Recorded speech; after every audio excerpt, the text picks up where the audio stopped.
defense, and he's one of the best at it in the conference. Yes, he is. He went off for 31 in the pit, and a lot of those were dunks in the paint. He's got that mid-range game. He doesn't shoot the three well, but he's a scorer. He'll take them. He'll shoot the three just to kind of pull you out on defensively, but then off the dribble, he'll take you right to the hole. If there is one thing that the Lobos can hang their hat on defensively, remember when they went to Logan and Kobe McEwen went off? Right. The Lobos got a second chance at defending him, and they did a much better job in Dreamstyle Arena, and they took down Utah State in their last game. So what worries me is not so much James. Dalton. Because Dalton, he's second on the team in scoring right now, just under James at about 18.1, and James is sitting at 18.5. I think Dalton can give us fits. He's an inside-out guy. He's a stretch four, can knock down a three, so that's who I'm worried about. You're locked into the Bank of the West pregame show. Bank of the West donates $10 to Special Olympics of New Mexico for every three-pointer Lobo basketball makes this season. Bank of the West, a proud partner of the Lobos. Don't forget Everguard Solar and Everguard Roofing donate $10 for every Lobo slam dunk to Allface. Everguard Solar can help you turn a sunny day into a money day. Everguard Roofing can fix a hole in your roof or give you a whole new roof. All right, first time out of the Bank of the West pregame show. Around the bend, we've got our pregame conversation with Lobo head coach Paul Weir. That's next, live from Laramie, the Lobos and the Cowboys. It's the Bank of the West pregame show. Lobo basketball from Learfield. We're back inside the Arena Auditorium in Laramie, Wyoming, New Mexico, and the Wyoming Cowboys coming up shortly. You're tuned into the Bank of the West pregame show. Buffalo Wild Wings has invented Boneless Tuesdays. Get 2 boneless orders for the price of 1 every Tuesday. Buffalo Wild Wings, wings, beer, sports. Price and participation vary while supplies last. Additional restrictions apply. See participating location for details. All right, time for our pregame coach's comments. Here's Lobo head coach Paul Weir.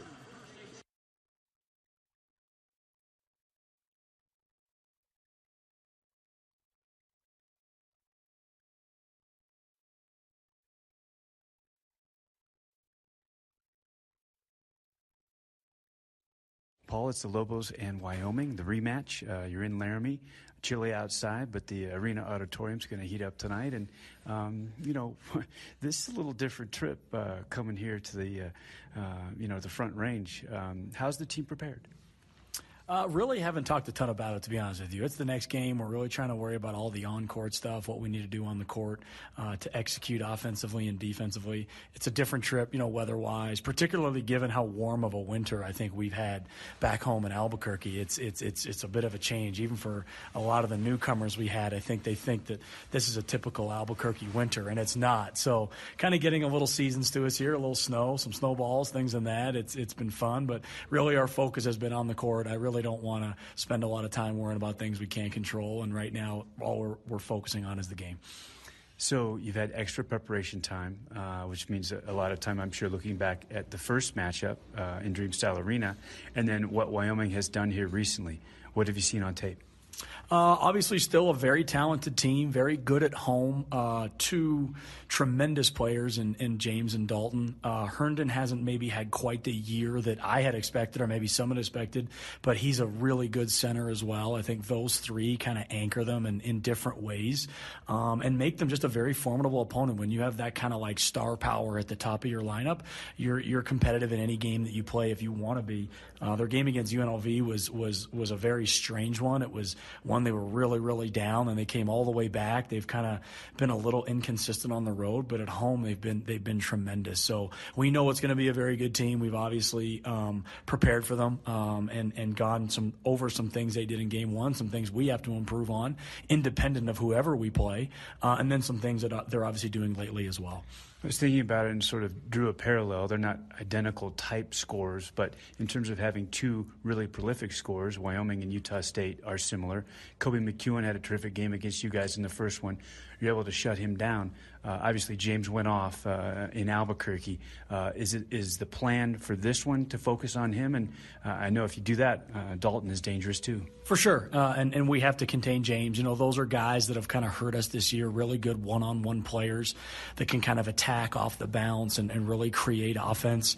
And we've got to do some things differently when those guys get going and even to prevent them from get going. So we spent a lot of time on James, and hopefully we'll be able to kind of of contain him a little bit more.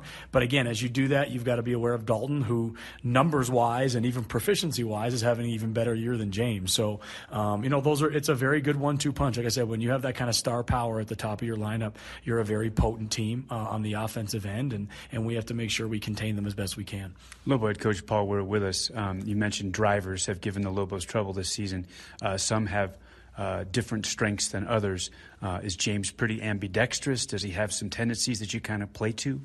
He is relatively ambidextrous. When you really break down his ability to go right and left, the percentages are really not that far off. So he's good, and he, because of his mid-range game and his ability to make kind of 2-point shots and floaters and runners and things like that, it just kind of makes him a hard guard, especially when he gets into a rhythm and gets going. There are some games where sometimes there'll be some stretches where maybe Dalton's really going or their team is going and he's not getting it as much. But when he gets into a rhythm and he's getting the ball, he's as dynamic a guard as there is in this league. It would seem that since you play such a team defense concept, that a player like that, if the principles are good and you guys are sound, that you can throw a lot of guys at him. We can, and we did in Game 1. Unfortunately, not a lot of those guys were able to have an impact. And that's something that, I think we have some really good offensive players, some guys that particularly on the perimeter can create offense for us. But there's some challenges on the defensive end, and we get into some of those matchups, and it becomes a challenge, and you worry about overhelping and giving up 3-point shots and uncontested stuff here and there. But it's something we've been working on all year long, trying to become just a better defensive team, particularly against really good one-on-one players against matchups that are detrimental to us. Lobo head coach Paul Weir with us. So what about this bye? Did it come at a good time for you guys? And what did you focus on with regard to the Lobos in getting better for this rematch with Wyoming? We've spent a lot of time on our defense. Our offense is having a pretty good year right now. I think it's one of the better offenses, in Lobo basketball over the last 4 or 5 years. We're making shots. We're able to, we've got good balance. We have some flow issues at times, but I think overall our offensive team has really progressed this year at a rate I like. The defense is not keeping up with that. Part of that's personnel, part of that's coaching, but we've really just tried to spend a considerable amount of time on our defense, and we will continue to down the stretch. Hopefully when we get into big games like tonight or in the conference tournament, that our offense will be able to deliver, but it's our defense that's going to have to kind of hold the fort to give ourselves a chance to win. You mentioned your offense, and it is a team that in this game will set very likely the new single-season record for three-pointers made in a campaign in Lobo basketball history. There have been some great Lobo basketball teams. You knew that you had a prolific offensive concept. Has it gone even better than you thought? I think it went how I thought it would. I think when I got the job and we were trying to put together the team and obviously had, some players move on, we had to fill our roster. And at that point of the season, there's not a lot of size left. There's probably not a lot of great talent left, but I think you can find. We went with some transfers, and we found some guys who can shoot the ball. And we thought, you know what, we're maybe not going to be the greatest team in this area or that area or that area, but we could shoot the ball, and that might be able to close the gap on a team that's bigger than us or stronger than us or more talented than us. And I think from that standpoint, it's worked. Because of that, we have some deficiencies on the glass. We have some deficiencies defensively or strength and speed-wise, and those are the things that we just have to keep coaching every single day to kind of narrow those gaps. And then hopefully at some point here down the stretch, those things will all merge together in some fun games and see where it goes. Fun games and a lot on the line. 4 left in the regular season. You guys are right smack dab in the middle of a horse race for those top seeds in the Mountain West to get a bye in the first round of the tournament. Pretty cool. It is. It's a fun place to be. I don't think it's a place maybe in November or December we thought we'd be. I think a lot of people thought we were going to finish where everyone kind of thought at the outset we were going to go. But we've kind of made something out of this, and it's exciting to be in these games that mean a lot to both programs. It's going to be a competitive game, a lot of emotion, and I think really every game the rest of the way will be that way. So it's just fun to be in the race, and now we got to go out and play really well, play our best, and see where the chips fall.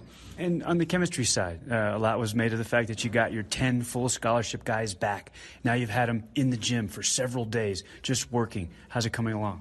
I think it all comes in spurts. You know what I mean? I don't think it's just a progressively incremental progression. I don't think it just happens 5% a day. I think it comes in spurts. I think all of a sudden one day we're like, wow, we made some growth there. And then the next day, maybe not as much as we thought. And you just kind of keep chipping away, teaching the things that you think we need to teach, finding the weaknesses, growing from them, and just kind of taking us down this path, And I think there are times we'll be like, wow, these 10 look really, really good.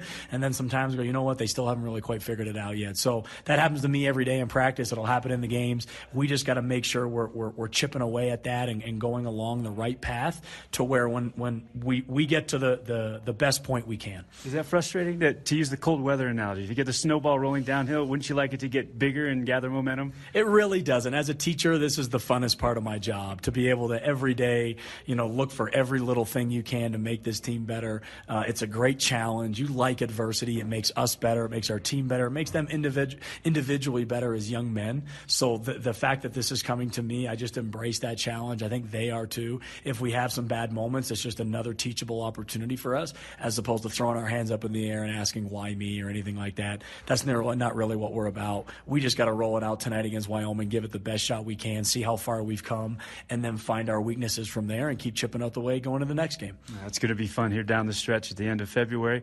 Best of luck here against Wyoming. Thank you. Lobo head coach Paul Weir, your pregame coach's comments. We're live inside the arena auditorium at Wyoming. Laramie is bitter cold right now, snow covered, blowing snow, in fact, en route from Denver to Laramie yesterday.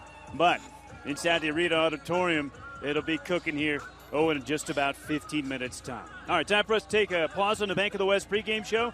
We come back, lots more to do. The Lobos and the Wyoming Cowboys. It's Lobo basketball from Learfield.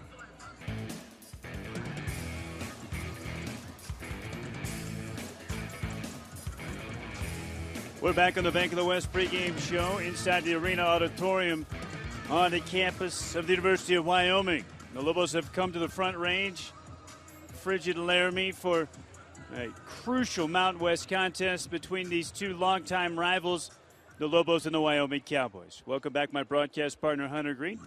I'm Robert Portnoy. Hunter, as we look at this one, let's discuss some keys to this contest. New Mexico and the Wyoming Cowboys have met already for the first time this season in Albuquerque. It was a game that was won by the Lobos. And, you look back on it, that win at home over Wyoming was a moment where everybody looked and went, hey, maybe this Lobo basketball team is a little bit better than we thought. Maybe they could do some damage in the league this year. Yeah, the first half in Albuquerque just didn't go so well for the Lobos. They kind of turned it up in the second half. I'm not sure what Coach Weir said at halftime, but the guys picked it up, especially offensively. They struggled defensively to contain James in that transition, but they were able to pick it up in the second half offensively, and I think that's why they were successful winning the game. All right, let's get to some of your keys to the game tonight as New Mexico takes on the Cowboys, looking for a sweep of Wyoming. And I call this a swing game, where if the Lobos win versus lose, it's a matter of 2 games in the standings relative to this team that you're fighting with, Wyoming, for one of those top 5 spots. That's the difference. It's not like a change in the standings of one game if you're playing somebody and that team that you're fighting with is playing someone else. When you go head-to-head, it's a 2-game swing either way. That's right. That's a good point. No, there's really, looking back at the first game, transition defense. They've got to be able to contain James in a transition open court and getting back in defense, getting position defensively. That's going to be the key for them to get some stops, not let Wyoming run up and down and score layups. And then, of course, my biggest concern would be the big fella, Hayden Dalton. You've got to control him because he can hurt you in a lot of ways. From the 3, inside, he's long. And, again, finding him is going to be key, especially getting into him at the 3 line. All right, time for us to take a timeout on the Bank of the West pregame show. When we come back, it'll be our final segment before we get you the starting lineups and the tip. One injury note to discuss with you regarding the Wyoming Cowboys. We'll share that when we return. The Lobos wearing the turquoise tonight on the Front Range. Stay with us. It's Lobo basketball from Learfield. We're back on the Bank of the West pregame show at the Arena Auditorium in the University of Wyoming. The Lobos and the Wyoming Cowboys set up with 4 games left in the regular season, deadlocked in conference play at 8-6. UNLV with the identical record. There are only 3 teams ahead of those 3 squads in league standings right now. The top 5 of the Mountain West garner a berth through the first round and into the second round of the tournament in Las Vegas next month. this has become a vitally important game. Let's pause briefly, 10 seconds for station ID on the Lobo Radio Network. UNM Athletics and Valley Fence proud to partner up to try to end hunger throughout the state of New Mexico. For every block during Lobo men's basketball, every sack during Lobo football, every strikeout by a Lobo pitcher during baseball, Valley Fence donates to the Roadrunner Food Bank. Mentioned I would get you a little injury note, and this could play into tonight's contest. So I welcome back my broadcast partner, Hunter Green.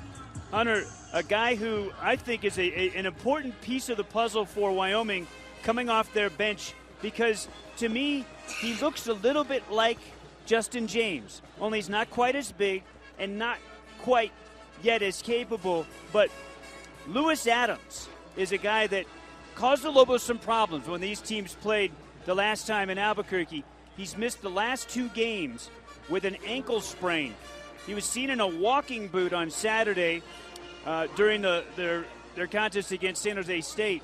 This is how these things happen. You just never know when things can happen, Hunter.